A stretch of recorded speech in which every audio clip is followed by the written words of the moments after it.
The first congregation I served was in Rochester, New York, after being ordained and finishing all of the process of becoming a minister. And out in Rochester, New York, we have a very large Unitarian congregation with a storied history. It was a congregation where Susan B. Anthony was a member. Anytime somebody would join the church there, I'd make sure to show them Susan B. Anthony's signature in our membership book. And because it was a large congregation, I was on a team of ministers, and the senior minister there told me and my ex-wife, who were serving together there, when we first arrived, I will give you $100 if you can avoid using Mary Oliver for a year.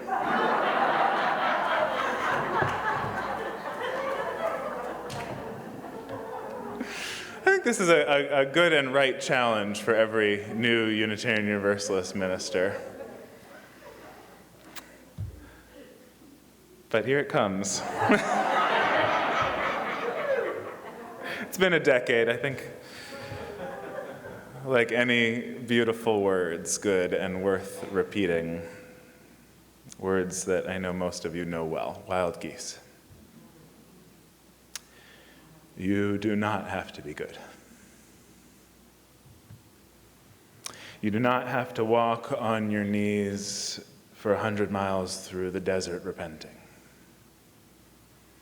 You only have to let the soft animal of your body love what it loves. Tell me about despair, yours, and I will tell you mine. Meanwhile, the world goes on. Meanwhile, the sun and the clear pebbles of the rain are moving across the landscapes, over the prairies and the deep trees, over the mountains and the rivers. Meanwhile, the wild geese, high in the clean blue air, are heading home again. Whoever you are, no matter how lonely, the world offers itself to your imagination, calls to you like the wild geese, harsh and exciting. Over and over, announcing your place in the family of things.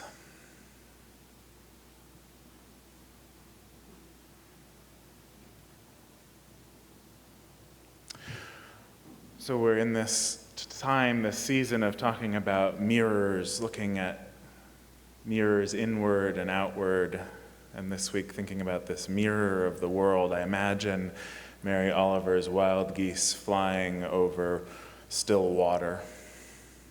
Those moments when the world seems to double up, you're gazing out at a landscape reflected in the lake before you, and those wild geese calling out, harsh and exciting. So those of you who are parents or have parents, you know how we sometimes give and receive mixed messages? You ever noticed this? I've been noticing Henry calls out from the other room wanting my attention about whatever it is, usually Pokemon, and I just don't want to be expected to respond from a yell from the other room, right? So it's okay. My parenting job is to not respond. And I'll say, you can come find me if you want my attention, come find me. Except that I won't always say that. Sometimes I'll run right over and say, what do you need? Sometimes I find myself calling for his attention from the other room.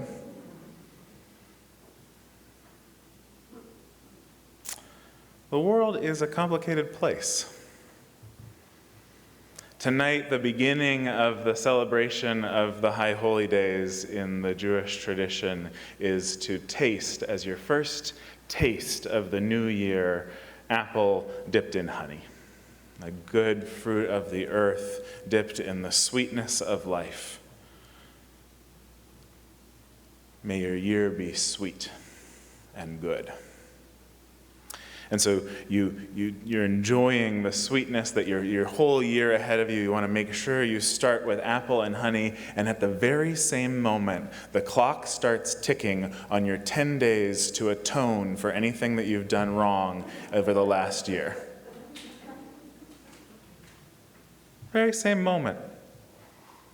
The sweetness of the world and the reminder of all those moments of not living up to our highest selves.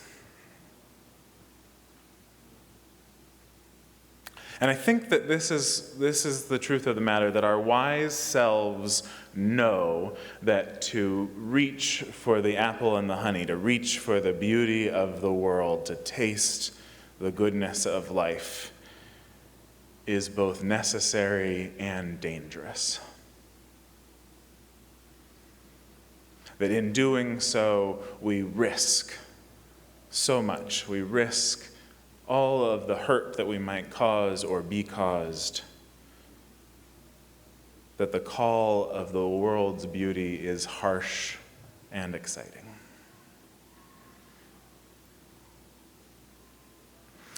And the rituals of this new year, they call us to remember to try hard, to try our best to love one another along the way. When we call to mind those moments of the year past where we missed the mark, where we release the weight of the memories, there's the ritual of tashlik, of dropping breadcrumbs into the water, releasing the weight of the memories that trouble us by figuring out what we need to do to care for our side of the street. A reminder that there's just one part that we can take care of, but that we have to. When we do that, we remember and ask forgiveness and forgive ourselves so that we may begin again in love. We don't atone because that we're bad and we need something to do to repent. We don't atone because we're afraid of some divine judgment awaiting us. We atone because the sweetness of the apple and the honey reminds us of the call that the beauty of the world makes on us. That the sweetness and goodness of life calls us to live lives of joy and justice, to respond ethically to the grace of the world. And I know you've heard me say this before, but there just aren't a lot of places out there where people get to ask how to live a life of joy and justice.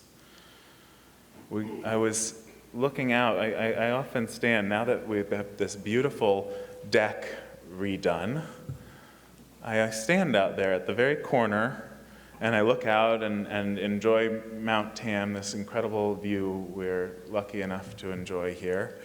And then I look down at Northgate Mall and wonder what's going to happen there. And I know it's controversial, what's going to happen to Northgate Mall and different ideas of a Costco or housing, and maybe we'll get some affordable housing. I think that would be good. Yeah. But I know we are not going to get a place over there for people to gather and ask how to live lives of joy and justice. I know that's not what they're going to do. We need places like this. We've been hearing stories this week of the Russian men who are being conscripted into fighting a war they did not choose and do not want to fight. This paradigm of domination, this ethic of control that has undergirded every war that has ever been fought. And while we don't, of course, conscript these days in that way in our country, there is still a coercion, a domination paradigm in place for so many who are conscripted out of lives of poverty into our military. We need places where people can imagine another way of living, imagine another way of righting wrongs, another way of building connection across difference. The congregation I served up in Vancouver liked to tell a story of their history when the Vietnam War was on. They had strong connections with Unitarian congregations throughout the West Coast. And so they would bring draft dodgers, men who were avoiding the war in Vietnam from the United States up to Canada, and they would help by showing up across the border with a suit and $200. Now, all they had was one suit and one packet of $200, an envelope of $200, and each time they'd cross the border and hand it to the guy who was trying to get into Canada, because you had to look nice and you had to show you could take care of yourself. And he would put it on and put the $200 in his pocket and get across the border, and then he'd take it off and give it back. And they'd do it again. They'd put him up for a few days and help connect into the community there.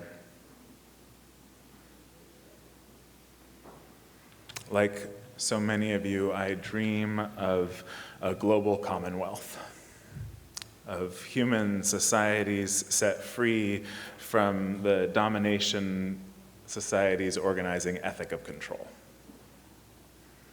And I know that often the best I can do to bring it about is live another ethic in the smallness of my own life, in the day-to-day, here and now.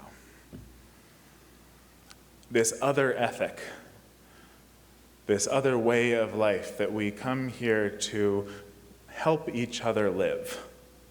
Sharon Welch called it a feminist ethic of risk. It's an ethic that says it's worth risking the possibility that things might get worse to reach for something new and different. It's worth changing something that isn't working now, even if we don't know it's going to get better. Even if we can't control the outcomes of what we're trying to do, it's worth taking those risks. Because the alternative is to stay stuck in a paradigm of control.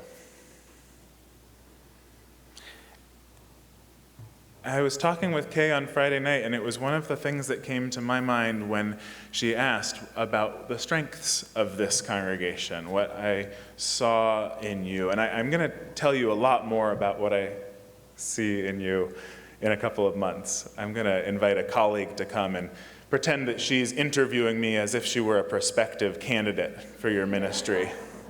And I'm going to let her know in front of you what I think of you.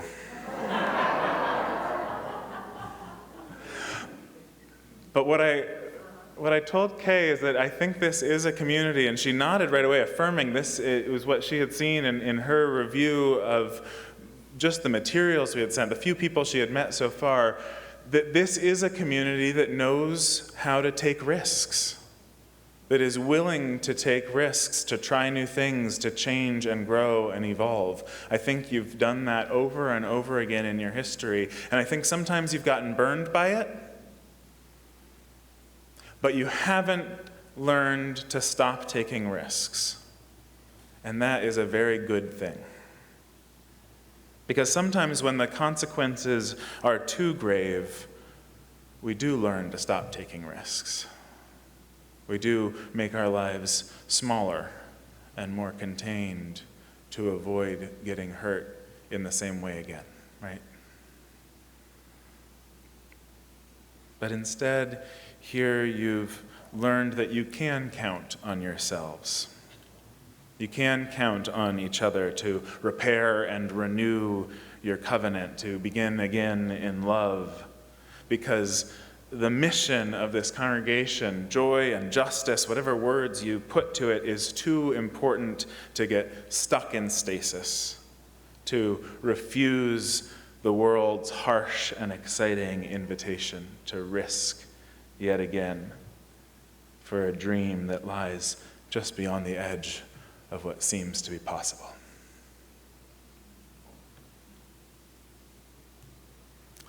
The great American theologian and writer Frederick Buechner died last month. And one of the quotes he's known for is, "The place God calls you to is the place where your deep gladness and the world's deep hunger meet." And what Buechner was known for in his writing is seeking out the revelation of the holy in the ordinary moments of everyday life. Looking in his own small life for that deep gladness and the place where it meets the world's deep hunger. And so it was him who came to mind when I heard this story of Abundance London, this little group of gardeners in London. Karen Liebert was their leader, who started looking for the places that are abandoned, the little nooks and crannies of the world where people were leaving old appliances, where weeds and rubbish would mix along the side of the road. And start rehabilitating them, planting wildflowers. With the people who were inspired by her, there have now been 25 reclamations all over London, 25 plots that she calls little pockets of defiant beauty. Little pockets of defiant beauty, little pockets of defiant joy, of defiant justice, of defiant sharing of life's journey, of defiant celebrating many paths, of defiant making a difference. The world hungers for communities like this one. The world hungers for our little pockets of defiant joy and justice. And so may we keep taking risks, making mistakes, keep reaching for the edges of what's possible, because it is through our risking that we will find the sweetness of the world is here and now, and is for all of us, no exceptions. A blessing to close, a blessing by Robin Tanner, a blessing for risk takers and failures. Blessed are they who fall in the mud, who jump with gusto and rip the pants, who skin the elbow and bruise the ego, for they shall know the sweetness of risk. Blessed are they who make giant mistakes, whose intentions are good, but impact has injured, who know the hot sense of regret and ask for mercy, for their hearts will know the gift of forgiveness. Blessed are they who have seen a D or an F or C or any letter less than perfect, who are painfully familiar with the red pen and the labels as less than, for they know the wisdom in the imperfect. Blessed are they who try again, who dust off, who wash up, who extend the wish for peace, who return to sites of failure, who are dogged in their pursuit, for they will discover the secret to dreams. Blessed are they who refuse to listen to the naysayers, for their hearts will be houses for hope. Blessed are they who see beyond the surface of another, for they will be able to delight in the gift of compassion. And blessed are they who stop running the race to help a fellow traveler, who pick up the fallen, who stop for injured life, for they shall know the kindness of strangers. Blessed are they who wildly, boldly abandon winning, for they shall know the path of justice. May we be such a people. Amen and blessed be.